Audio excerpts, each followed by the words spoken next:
Dipersembahkan oleh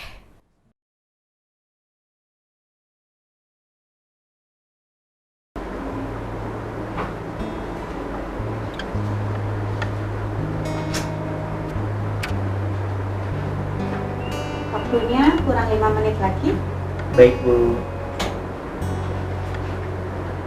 Saya izin ke belakang sebentar ya. Ya, Bu. Baik, Bu.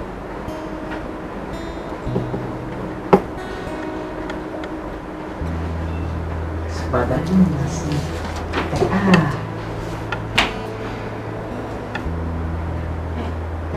apaan? Jangan buka HP. Ini soalnya susah-susah banget. Makanya gue Mau belajar nonton. enggak? Ada, makanya gue nonton. Udah, lu diam aja. Ingat nggak sih apa kata Ustadz yang di YouTube Hamka? Kenapa? Dia kan ngasih tahu kita buat jangan ikutin jalan pintas buat mau sukses. Oh, di YouTube Hamka. Ya, Ya udah deh, gue tutup HP-nya. cuma kita nggak boleh ikutin jalan kayak gitu, tahu nggak berkah. Oke. Assalamualaikum warahmatullahi wabarakatuh. Hamka Muda dan pemirsa TV-mu.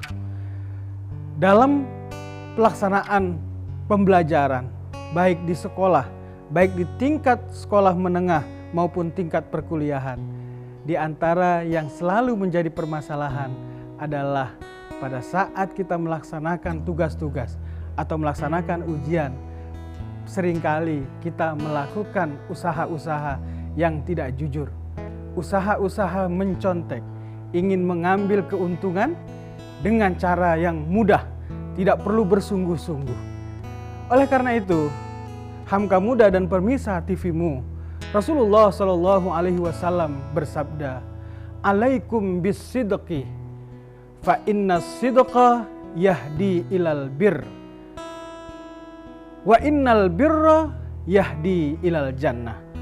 Rasulullah memerintahkan kepada kita agar senantiasa melakukan kejujuran, karena sesungguhnya kejujuran itu akan menghantarkan pada kebaikan, dan kebaikan akan menghantar kita pada surga yang menjadi kerinduan kita dalam kehidupan.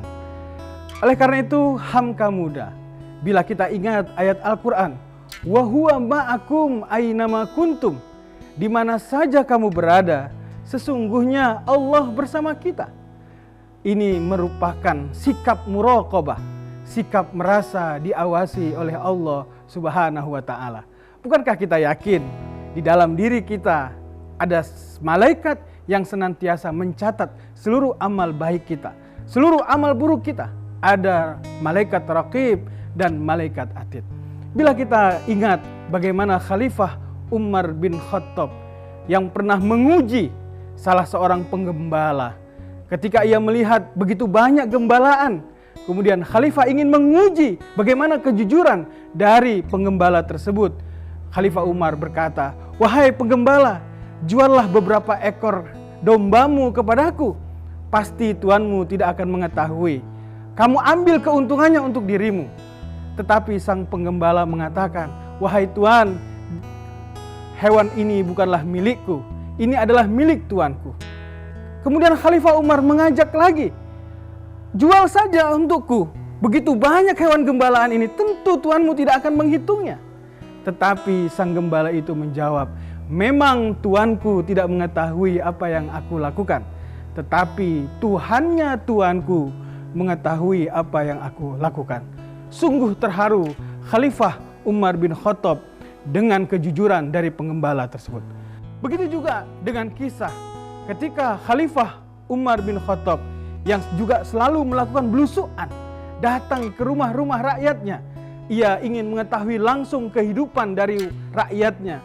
Satu ketika Khalifah Umar mendengar dialog seorang ibu dengan anaknya. Sang ibu memerintahkan kepada anaknya agar menambah air di dalam susu yang akan mereka jual.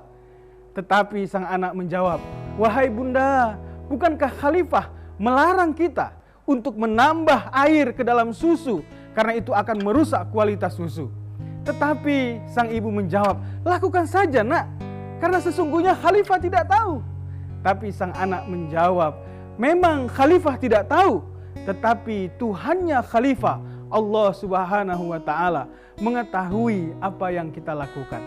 Khalifah Umar terenyuh, kemudian ia mengetuk pintu rumah tersebut dan meminta kepada sang ibu agar menjodohkan anak perempuannya menjadi istri dari anaknya Khalifah Umar bin Khattab, yaitu Abdullah bin Umar. Kemudian lahirlah seorang khalifah yang bernama Umar bin Abdul Aziz, seorang khalifah yang jujur. Di masa kekhalifahannya, ia tidak menemukan orang-orang miskin karena seluruh hartanya digunakan untuk kemaslahatan warganya. Hamka muda dan pemirsa TV-mu, bila kelak teman-teman mahasiswa akan menjadi pemimpin di masa yang akan datang, maka kejujuran harus menjadi tonggak. Korupsi, perilaku-perilaku koruptif yang hari ini terjadi tentu mengecewakan kita. Perilaku-perilaku koruptif adalah perilaku ingin senang, ingin kaya tanpa usaha yang keras. Bukankah Allah sangat mengagumi, sangat menganjurkan kepada kita untuk bekerja keras? Orang yang bekerja keras akan berbanding lurus dengan apa yang dia dapatkan, pahala yang ia dapatkan.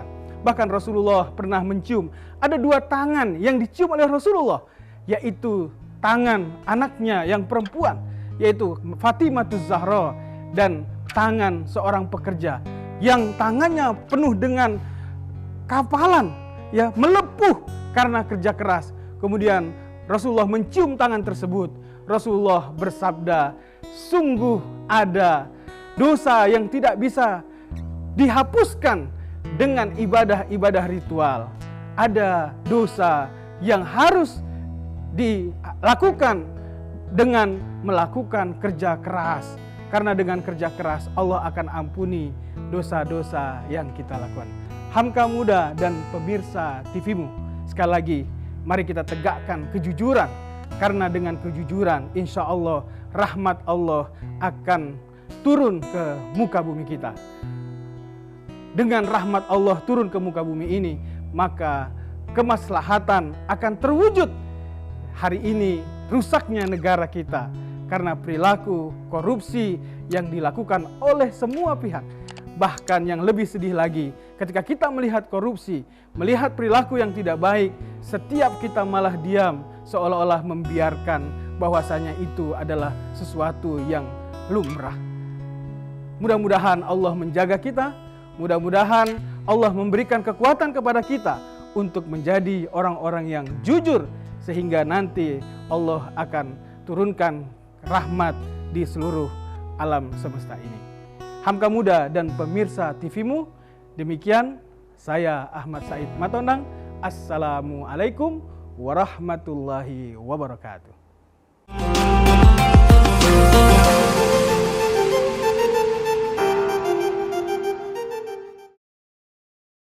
Dipersembahkan oleh